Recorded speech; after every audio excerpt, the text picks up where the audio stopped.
YCP అధినేత మాజీ CM YS Jagan పై fire అయ్యారు హోంమంత్రి అనిత. చిన్న పిల్లాడిలా మారం చేస్తే ఇవ్వడానికి ప్రతిపక్ష హోదా చాక్లెట్ కాదన్నారు.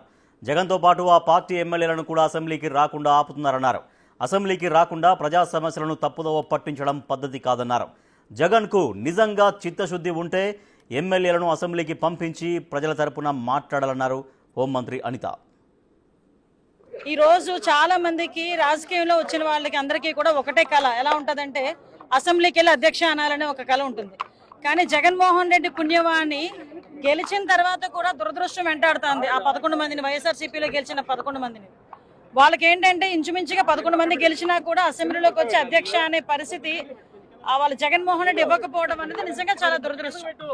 ఈరోజు ప్రతి ఒక్కరికి కూడా అసెంబ్లీ అనేది చాలా మంచి వేదిక. ప్రజా సమస్యల మీద చర్చించడానికి కానీ చట్టాలను తీసుకురావడానికి కానీ అసెంబ్లీ అనేది ఒక మంచి వేదిక.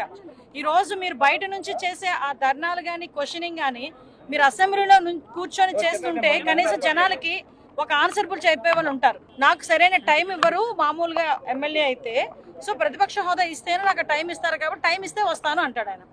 నీ గురించి టైం ఇస్తే వస్తానని రకరకాలుగా మాట్లాడుతున్నావు. ప్రతిపక్ష హోదా ఈరోజు స్పీకర్ గారు మేము ఇచ్చేది కాదు, ప్రజలు ఇచ్చేది ప్రతిపక్ష హోదా.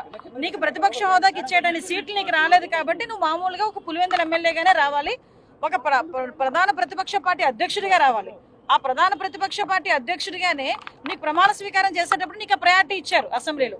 కానీ ఈ రోజు నాకు ప్రతిపక్ష హోదా కావాలి అని చెప్పి చిన్నపిల్లడు మారం చేసినట్టు మారం చేస్తే అదేమి చాక్లెట్ కాదు, బిస్కెట్ కాదు, గట్టిగా అరిచి గీ పెట్టుకున్నాడు కదా అని చేతిలో పెట్టేదానికి. నీకు నిజంగా చిత్తశుద్ధి ఉంటే మిగతా ఎమ్మెల్యేలు పంపించు. నీకు కదా ప్రతిపక్ష హోదా కావాలి. నీకు ప్రతిపక్ష హోదా ఇవ్వలేదని చెప్పి మిగతా ఎమ్మెల్యేలు అందరినీ కూడా నీ దగ్గర కూర్చోబెట్టుకొని నీ ఇంట్లో కూర్చోబెట్టుకుని మాట్లాడుకోవాల్సిన అవసరం లేదు కదా. మిగతా వాళ్ళైనా పంపించు ఎమ్మెల్యేలని, వాళ్ళకి ఇవ్వాల్సిన టైం వాళ్ళకి ఇస్తారు కదా. కనీసం అసెంబ్లీ అనే ఒక వేదికను కూడా వాళ్ళకి మిస్ చేసి ఈరోజు ప్రజా సమస్యల గురించి తప్పుదోవ పట్టించేటట్టుగా బయట ఉండి మాట్లాడతానన్నది మంచి పద్ధతి కాదు. ప్రజాస్వామ్యంలో ఇది విరుద్ధం. దయచేసి ప్రజాస్వామ్యం గురించి కూడా నేర్చుకోవాల్సింది.